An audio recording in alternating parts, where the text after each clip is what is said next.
intervjuu helilooja Sven Grünbergiga. Mis teeb teie loomingu eriliseks? Tere, olen Sven Grünberg ja ütleksin seda, mis minu arvates on loomingus kõige olulisem.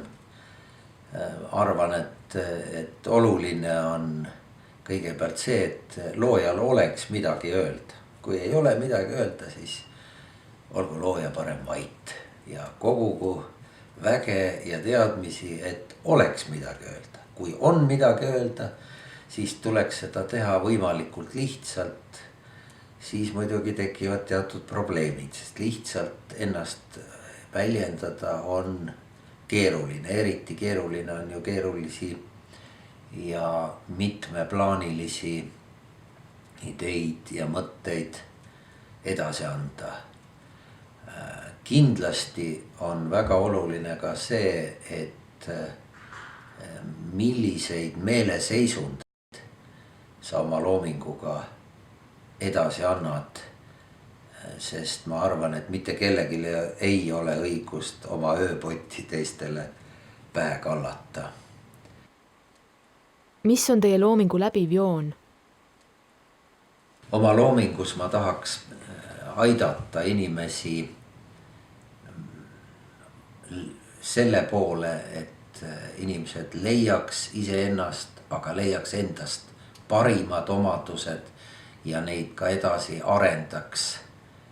Ja et elu suured väärtused peituvad ikkagi õppimises ja maailmast arusaamises.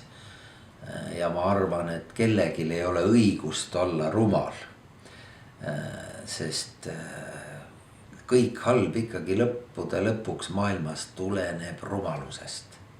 Minu looming on ju ka väga erinev, alates filmidest lastele kuni lõpetades siis originaalloominguga, kontsertmuusikaga, kus ma olen viimasel ajal eriti pööranud tähelepanu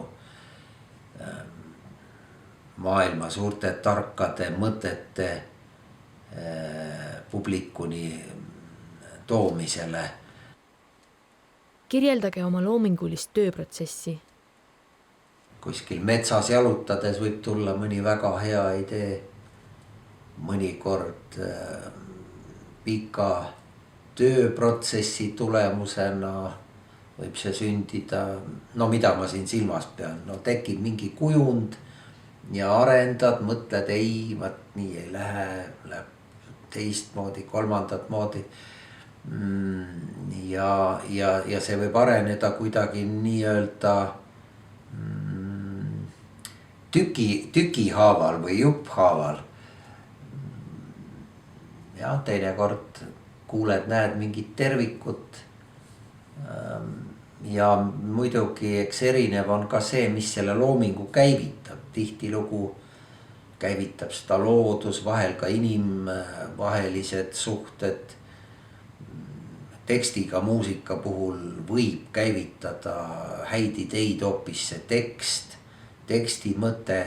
Mul on olnud mõne muusika palaga ka selliseid kummalisi suhteid, et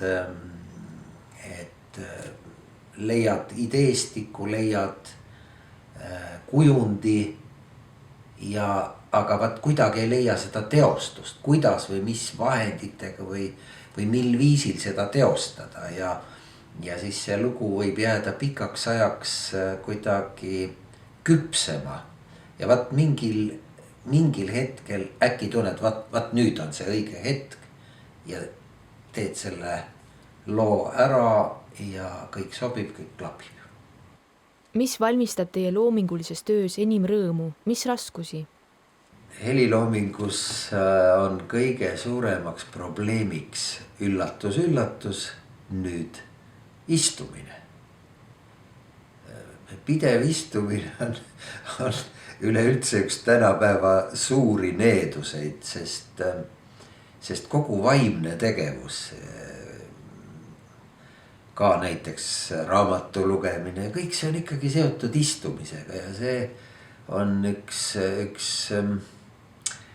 suur probleem meie bioloogilisele eksistentsile, sest inimene ei ole, inimene kui bioloogiline olend ei ole ju selliseks istumiskatsumuseks valmis. Aga meeldiv on muidugi see, et ma tunnen, et sellelaadne looming on minuga väga kooskõlas või mina olen õigemini muusikaga sedavõrd ühes, et ma ei ole kunagi tundnud, et see mulle oleks koormaks või takistuseks. Kas ja millisest muusikast ammutate inspiratsiooni? Naljaga pooleks võib öelda ka niimoodi, et ühed loovad muusikat ja teised kuulavad muusikat. Tavaliselt arvatakse, et kehtib nagu see vahepealne variant, et kuulatakse ja luuakse. Ja eks ta nii ole ka. Nooremana võib-olla kuulatakse rohkem ja luuakse ehk natuke vähem. Mida vanemaks saad, seda vähem jõuad nagu kuulata, sellepärast et sa pead ise kogu aeg tegutsema ja tegema ja ise looma seda muusikat ja looma juba ka sellistes kogustes, et sa enam juurde väga ei jõuagi teda kuulata või kui kuulad, siis hoopis pigem meelelahutuslikul eesmärgil autorooli keerates. Nii et eks aja jooksul see ka muutub, jah. Kes ja mis on teie eeskujud, mõjutajad?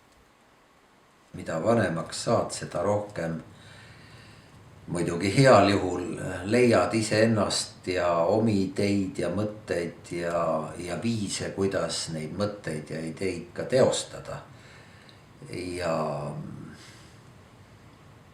üks või teine tegija võib rohkem või vähem meeldida, aga kindlasti või vähemalt ma julgen öelda, et ka enamus minu vanemaid kolleege, kellega me oleme seda teemat puudutanud, on ka öelnud, et ega vanemaks saades ei ole enam eeskujusid. Mul oli muide au ju ka mängida juba 16-aastaselt Eesti päris tipp rockmuusikutega.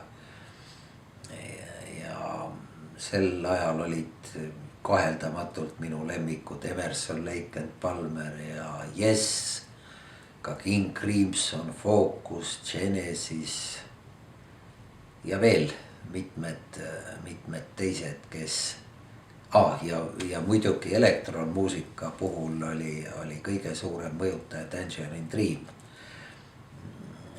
kes ka kõvasti inspireeris. Mida soovitate noortele heliloojatele? Noortele heliloojatele ma muidugi soovitan õppida, süüvida ja seda teha muidugi võimalikult paljusid elutahke silmas pidades. Kaugeltki mitte ainult muusikat õppida, vaid proovida ikkagi mõista sügavamaid inimlikke väärtusi, lugeda, uurida, mõtestada elu ja mõtestada eeskätt seda läbi analüütilise mõtlemise, sest muidugi loomingulised inimesed, neil kipub ju olema rohkem domineeriv emotsionaalne mõtlemine, aga tasakaalustamaks emotsionaalset mõtlemist on vaja selleks, et jõuda tõeliste tarkusteni, ikkagi pigem teaduslikku mõtlemistüüpi analüütilist mõtlemist. Vaat seda tuleks väga arendada, et saada ilma elust aru, et panna elule diagnoos. Muidugi loomulikult ei tohi ka siin unustada puht tehnilisi oskuseid muusikas, et suuta omi mõtteid ka ellu viia, sest see, et mõtteis ja ideedes võivad võnkuda väga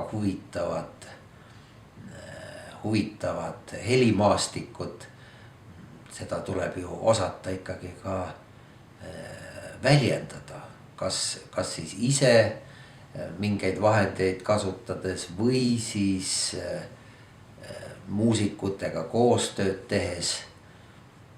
Nii et eks see tehniline baas on ka väga ja väga oluline. Nii et kõige paremat, jõudu, jaksu, aga mis veel parem, eesti keeles on meil sõna vägi, nii et väge teile. Tallinna Ülikooli digiõppevaramu projekt on valminud Euroopa Sotsiaalfondi meetme kaasaegse ja uuendusliku õppevara arendamine ja kasutuselevõtt raames Haridus- ja Teadusministeeriumi tellimusel.